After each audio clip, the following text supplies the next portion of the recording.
It was a video I did a while ago where I brought up that era where it seemed like there was a new quote unquote doll rapper popping up every other month. You know, you had Cash Doll, Asian Doll, Dream Doll. And yeah, while they all share three things in common, which is, you know, the last part of their name, fleeting relevancy and terrible music, one doll out of the dollhouse that I actually kept up with at a point was Cuban Doll. Am I going to admit that at one point I wanted to crush Cuban Doll?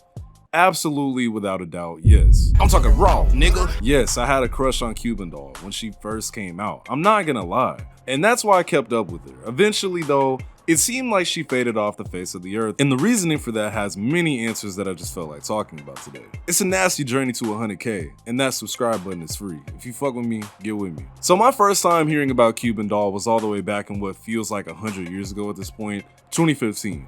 For some of my viewers, that probably was 100 years ago for y'all. But for my older ones, this was during that era that I'm sure we all remember where random women were getting famous just by posting themselves, i.e. Jhené Aiko, Kendall Jenner, Bella Hadid, India Love, Summer Rae. You know, that era of Instagram where all it took was a cute filter, a nice background, and you were gonna have brand deals. Yes, brand deals if you kept that shit up. Now, don't get me wrong, this is all still possible today where, I mean, I'll click on my explore page and I'll see a random woman with like 90,000 followers talking about some damn email for collabs, or they'll have some random nigga in their bio talking about management, you know, that whole thing. But this was in the era where you could really make an impactful name for yourself off of your face and body. And today's subject, Cuban Doll, was no different. I think the first picture I ever saw of her was in 2017, and she just randomly popped up on my feed looking like this, and I was just like, damn, you know, I was like, damn, like, wow. I was at a loss for words. So of course, being the young, horny teenager I was, I followed her. I wanted to see more of this woman. I had no idea that at that point, she was on her way rising up to being a rapper. I legit just had an internet crush on her. One of the first things having to do with her actual rap career that I ever saw was a DJ Smalls Eyes interview. I mean, I saw the thumbnail and I had to click because dude, look at it. I have a type, I'm not gonna lie. So I'm watching the interview and I'm noticing that she's slightly, I don't want to say ghetto because that sounds wrong. Like whenever white people are describing certain aspects of black culture as quote unquote urban, like what the fuck does that mean, you know? But either way, Cuban Doll was ghetto, and I like that a lot. But while watching the interview, she explained that she was getting into rapping. However, what took me by surprise is what she said about how long she had been rapping. Now, how did you get into rap music? When did you start listening to it? When did you start getting into it? I listened to rap my whole life.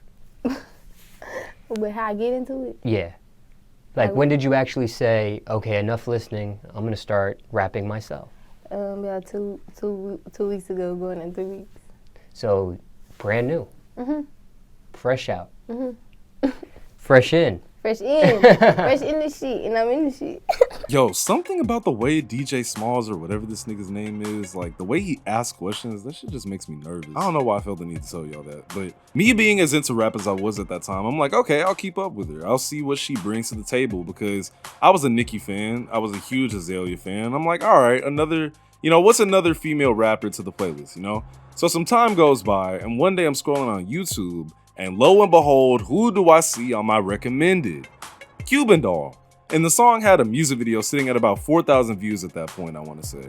Currently, it is now sitting at 1.4 million. But back then, this was brand new and not a lot of people were really tapped in with Cuban. You know, she was just coming out at this point. Never catch me slipping, bitch. Never catch me slipping, hoe. Never catch me slipping, bitch. Never catch me slipping, hoe. Now, listening to the song today, it's fucking horrendous, and it feels just as dated as it is, seeing as it came out in 2016. But believe it or not, back then, niggas was definitely rocking with this. And like I said, it was part of that whole Instagram model to other venture pipeline that had some kind of cheat code to it. But honestly, looking back at 2016, it just seemed like everything that was getting posted to World Star, or really anywhere for that matter, was gonna blow up regardless. That was during the whole, you know, Boot Gang, Clout, Supreme Patty era, mind you. So it was just a whole lot of bullshit going on, including Cuban Doll's rapid rise to fame. Now, she's doing interviews or whatever, and people are rocking with her so much to the point to where there was really conversations talking about Nicki got some competition, which is just,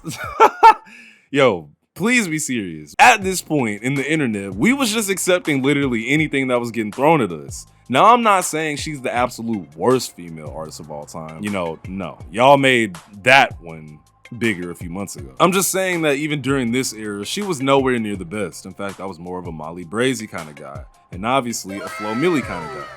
Her fine ass. Unfortunately for Cuban though, she had this sort of way about herself that caused issues with other artists and other people, where she always found herself in some sort of drama. So let's start out with the beef between her and Rocky Bad, an artist who I had not heard of until doing research for this video, by the way. Now, this beef really started between Molly Brazy and Rocky Bad. Where this whole beef actually started though, like what caused it, is up in the air. Some people say it's because when Molly Brazy had first came out, her original name was Molly B, which Rocky B felt like, okay, she's flocking, like, hey bitch, change your name, you're copying me. Kind of like when Jason and Isaiah were beefing. It was kind of like that. But one of the things that fueled this issue that was already there supposedly was Rocky B saying in a song, quote, she ain't got enough muscle for that Draco to kick back, unquote. As Molly Brazy has a tattoo of a fucking Draco on her forearm. Listening to the entire song, Rocky B is actually talented. She was coming crazy on that song.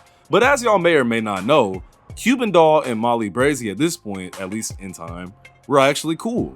This eventually led to a 2v1 situation because she had shots for Cuban on that song too, just by association. Cuban got her head bust for a free chain. Molly linking up with ops so she can scream gang. Had a gun, she never shot. I think the bitch lame. Never been a hoe. If it's a problem, I'ma speak names. Yeah. So then Cuban Doll allegedly got Rocky B's chain snatched, using other men to do that for her.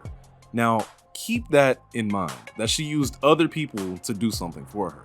After that, suddenly a man that was pretty close to Rocky B, I don't know if it was her boyfriend or her manager, I could not find his name, but he got his shit kicked in by a group of other men right after that happened. There is a picture of it, but YouTube is soft, so I unfortunately cannot show it. Blame YouTube. But this isn't even the worst part. There is also a photograph, right? There is also a photograph of Rocky B in a fucking cage that she was put into by Cuban Doll's goons. Or Cuban Doll? I don't know. Yes, literally put in a cage. When Cuban Doll was asked about this situation, this is what she had to say. That whole beef and the whole dog cage situation with Rocky B, they was trying to, a lot of people was trying to put that stamp on you, that you set her up. What? Set up? Yeah. No, I don't think nothing like that. Yeah. Wasn't no setup thing. I felt like it just happened. It wasn't like, a setup. It was just like, it just happened. Gotcha. So it's just like, okay, I get the interviewer's position that he couldn't press the situation, but I personally would have had more questions. Like, for example, why is everyone saying you had something to do with it? You weren't the only person that Rocky was beefing with, so why is niggas saying your name? Second of all, what do you mean by it wasn't a setup thing? It happened. How do you know it wasn't a setup? I'm confused here. Mind you, this situation caused her to get dropped from her label Capitol Records, which is so bad. Like, how do you... I don't know. I feel like if she really had nothing to do with it, nobody would have said her name. Then there's also this legendary No Jumper interview of her that people definitely remember if you were around for it at this time. Shorty know I kill people. Real people. Okay. You feel responsible for that meme? Oh, yeah. No? You don't want to talk about that? We done. We're done? Yeah. You taking the headphones off? Why? We done. You don't like that song? Is she really going to leave? Is this a real walkout? Because now we get the title that Cuban Doll walks out of the No Jumper interview. Ooh, it's going down. You mad at me? Moving on to the next controversy was between her and Tato. Yes, Chief Keef's cousin, that Tato. The one that ruined quite a few of Chief Keef's songs. Yeah, sit back for this one, actually. So one day, Cuban Doll had came out and posted on her main Instagram account that Tato be running her 30s. For my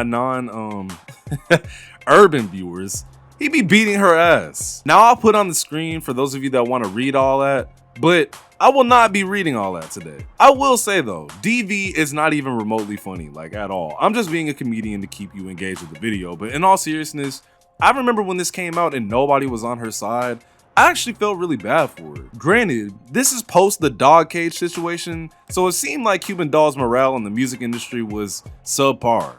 In fact, that's not even a good enough word for it. Just not a lot of people liked her, to put it bluntly, which is why she quietly faded into obscurity. All of this negativity and Jezebel buffoonery, on top of the fact that her music sounds extremely dated, led her to leaving the spotlight, if it was really ever even on her.